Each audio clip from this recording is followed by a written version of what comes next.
welcome to this edition of Keep, Watch, Pass.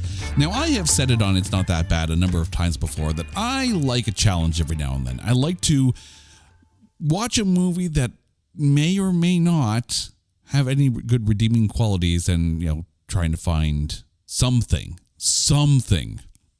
And more often than not, those films star Adam Sandler. And that's the challenge that we're doing today because we're talking about films starring Mr. Adam Sandler. And here to join me down this road, my lovely wife, Carrie. Carrie, how are you doing?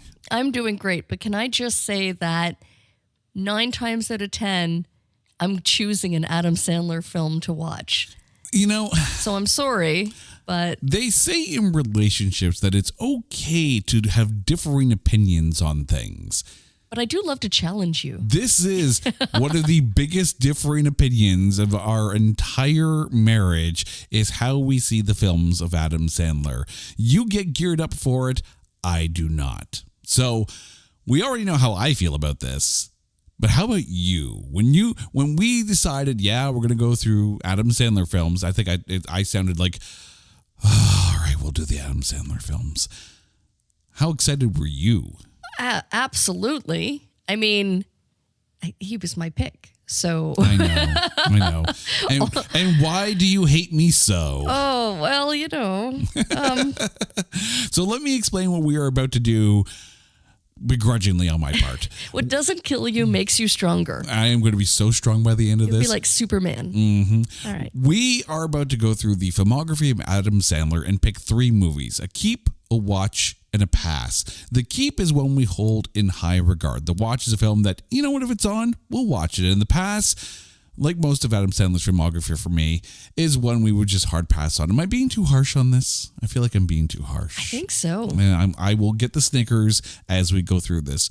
But we're going to start with the keep film. So I'm going to start with you on this one because I'm going to need some energy to build up to saying I like an Adam Sandler film. But what movie is your keep film? I'm going to make this real simple for you. At least I hope so. My keep movie has a wonderful story attached to it. Mm-hmm. And let's leave it at that. No, I picked The Wedding Singer.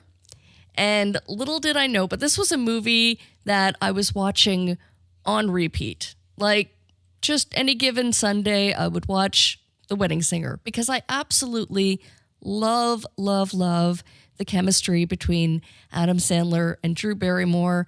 And this movie was just so much fun. Oh my gosh, Steve Buscemi as, the drunken other brother or whatever in the wedding party. Oh my God.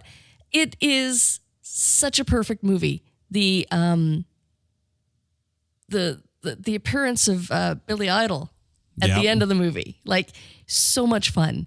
And little did I know, I mean, you know what you're doing, but I fell asleep one day watching The Wedding Singer and woke up engaged. So literally woke up, how dare you wake me up middle of the night and propose and then I can't get back to sleep because I have wedding planning to do. I slept very well that night. I know. But we had so much to do. I was quite upset. I had a nap to do. You had things you wanted to do. I was ready to nap. We're so romantic here. Oh my God. It was like 6 a.m. I'm like, we have to go get a wedding magazine. No. Wedding book. No, we need to go get coffee before we do anything.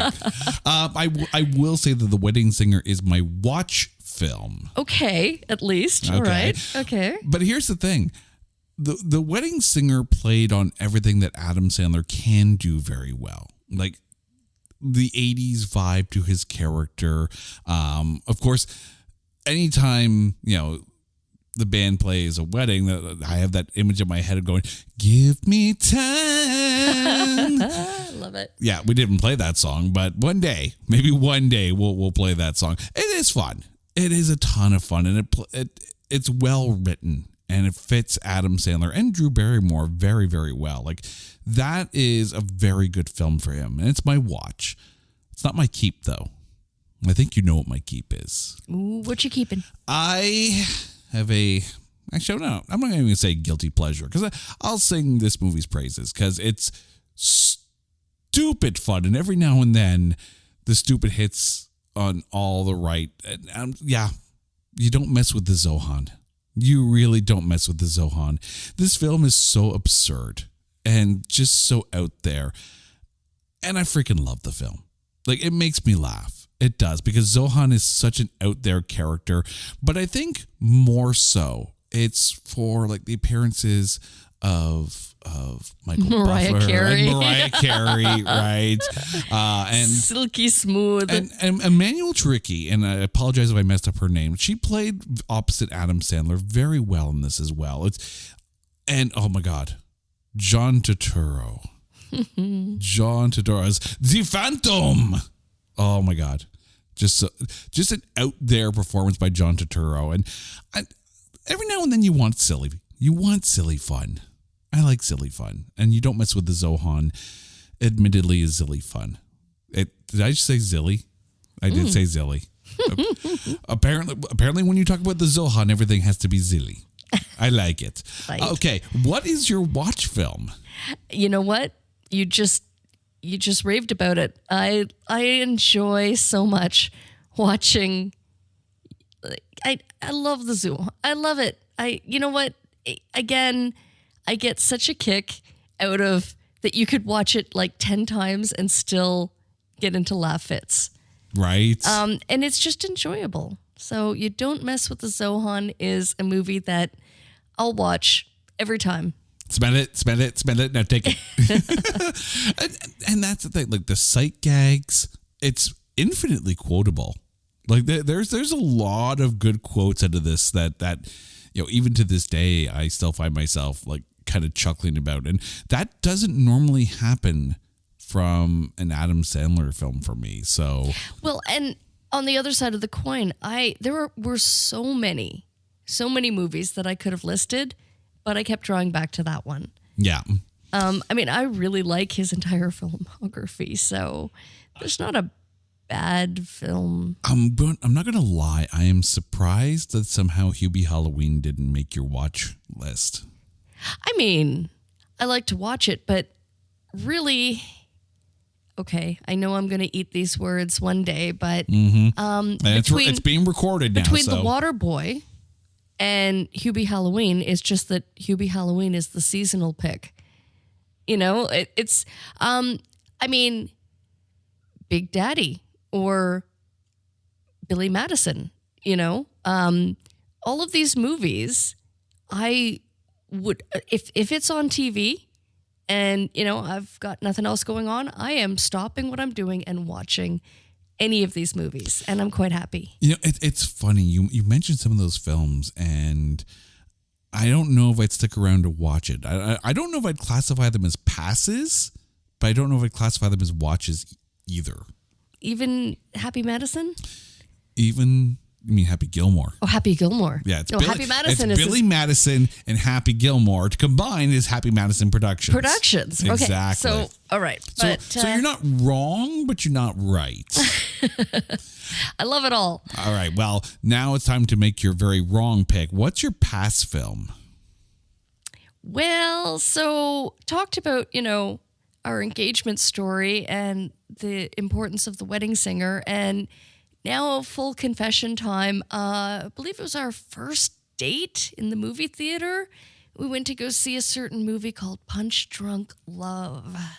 I'm going to correct you. It was not our first date in a movie theater, but it was one of our anniversary films. What was the anniversary? It was an anniversary. So No. Full disclaimer. Yes, it was. Yes, it was. So, my wife can't remember years. I love her. It's been a good run. If any of us is the dude in the relationship when it comes to remembering dates, she's the dude.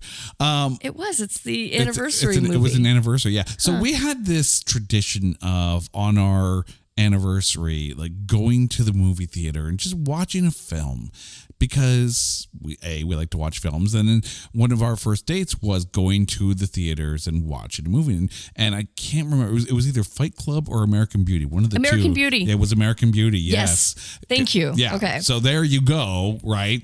All right. It was the first And now you have a podcast that's going to remind you of all this shit, you know? Frack. It was our first anniversary movie. Exactly. But I don't know if it was our first anniversary. It was an anniversry film. It wasn't that good. No, it wasn't that good. I mean, the anniversary was good. I mean, I get the quality of the film. By the way, and I'm just going to say right now, it's my pass as well. Oh, thank God. I literally wrote it down, and then I'm like, "Oh, is this going to be a hot button issue?" And I'm no, you're safe. You know what? It's just Adam Sandler should not. He has no place doing serious. Or it was a boring script. That's the problem. See, I'm going to argue you on one point, and I'm going to agree with you on the other point here. Okay. I think Adam Sandler does have a place in doing dramatic roles, and he has proven that, especially as of late, especially in movies like was it Hidden Gems or something like that. But this, you're right, it was a boring ass script. And like this is P.T. Anderson hot off the heels of Magnolia. So P.T. Anderson went from Boogie Nights, which was a really, really good film and really, catapulted him into like stardom as a director. And then there was Magnolia, and it was okay. It was okay. And then this came out. And Adam Sandler was not the actor for that role. Adam Sandler doesn't do melancholy and ennui very well. Again, personal opinion. And I don't think he fit the P.T. Anderson mold of character that he was writing. And really, P.T. Anderson's career kind of hit the skids. Not the skids, or at least took a pause, if you will, after Punch Drunk Love, at least as far as critical acclaim went. And which is a shame because he was good at telling these multi-character arcs, especially in Boogie Nights. Like Boogie Nights is so good because he had the ability to jump between different characters and their branching storylines, and then how it all kind of comes back together. Magnolia tried that as well. It was branching out different characters, different storylines, so you were able to jump back and forth until you get to this culmination. Here, it focused mostly on Sandler to its detriment. And yeah, it was, I remember coming out of the theater and it's like, well, it's still a date. Oh, thank God I wasn't the only one feeling that way. I'm like, well, this was lovely. like thank God this wasn't an early date. Or things would have gone very. No, I must have fallen asleep. Oh, more than likely. Oh. But no, it's sometimes you go to the movie theater and the movie's not that great. But the company was. The company was great. Exactly, right? That's why it's always dinner and a movie. Because sometimes you need the dinner to make the movie seem not so bad. Or at least to have like a, full 3-course therapy session to talk about the movie afterwards because it was that bad. And I'm sorry for people who happen to like Punch Drunk Love. I've never met anyone who likes Punch Drunk Love. And if you do like it, please, I would love to know why people do like that film. I would be really curious to know the reasoning why people would like that film. I will say, from a personal standpoint, I'm glad we're not going to have to actually talk about it on the show because it has a 79% critic score. Wow. A 79% tomatometer. So clearly there's something we're missing. Maybe it is. Wow. I just don't get it. I just don't get it. Nor did I. No. And apparently we're in the minority because not only does it have a 79% tomatometer, but it has a 77% audience score. So people and critics are in agreement, I think, at that level. And maybe for me, it's because I'm not necessarily the biggest Adam Sandler fan. But I am. And I also didn't enjoy it. But there's also the possibility that when you take a comedic actor and you put them into a dramatic role, it's almost like you applaud the bravery for stepping out of their comfort zone. You think about Jim Carrey doing Man on the Moon, and coming off of films like Ace Ventura, like you didn't expect Jim Carrey to turn in a phenomenal dramatic performance. And maybe people were giving Adam Sandler the ovation for stepping out of his comfort zone. But I mean, those numbers to me are shocking. I can honestly say, though, that it wasn't because of Adam Sandler that I disliked the movie. I think I just generally disliked the script. Any actor in that role. In fact, if it hadn't have been Adam Sandler, I might have walked out of the theater.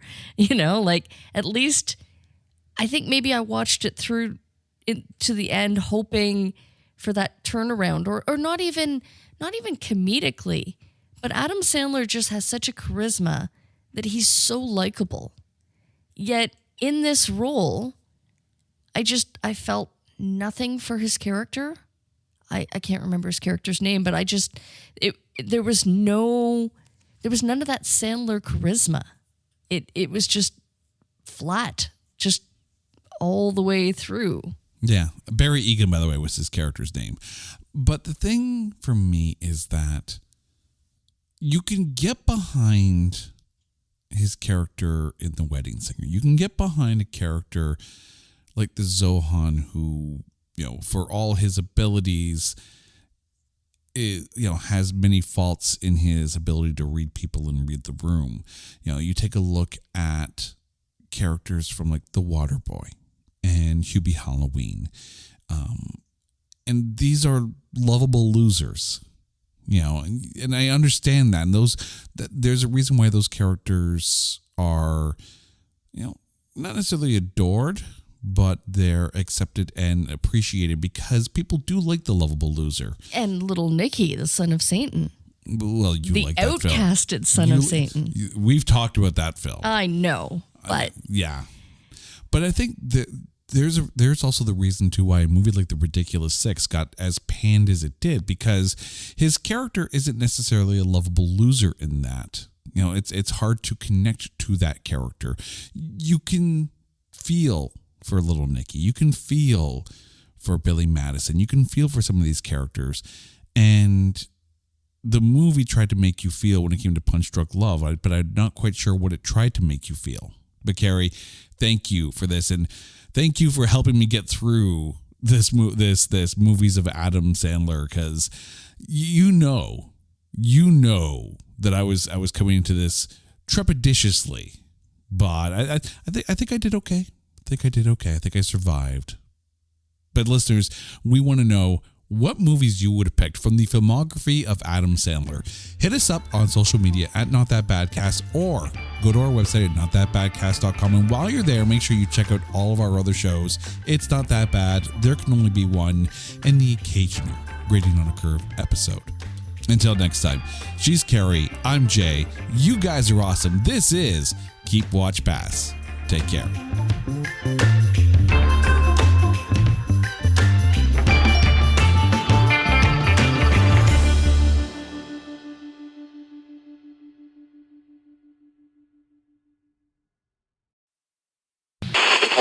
Permit me here and now to promise as a good comrade and a fellow artist that I will not report any of this, whatever it is, to the police. What would you say you do here? Hey, Troy. Abandoned Albums is a podcast that employs a deep bench of musical archivists.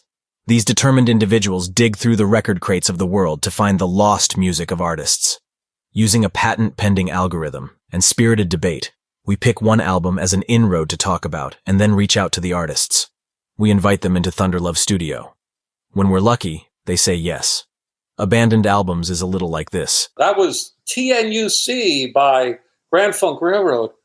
And I spelled the word backward in my head, and I immediately went out and bought the record.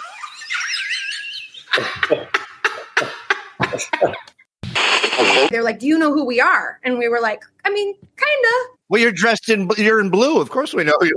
Yeah, you're blue. Yeah, you're blue, you're mad. Abandoned Albums isn't about the show, and it's not about the host or hosts. It's about the artist's work and making sure it remains, or in some cases, lands on, the cultural radar. It's why Abandoned Albums is the only music podcast that matters. Wow, that was really, really enjoyable. Thanks, fellas. Thank you guys. I really appreciate it. Thank you both. All right, cool. Abandoned Albums is a proud member of the Pantheon Podcast Network.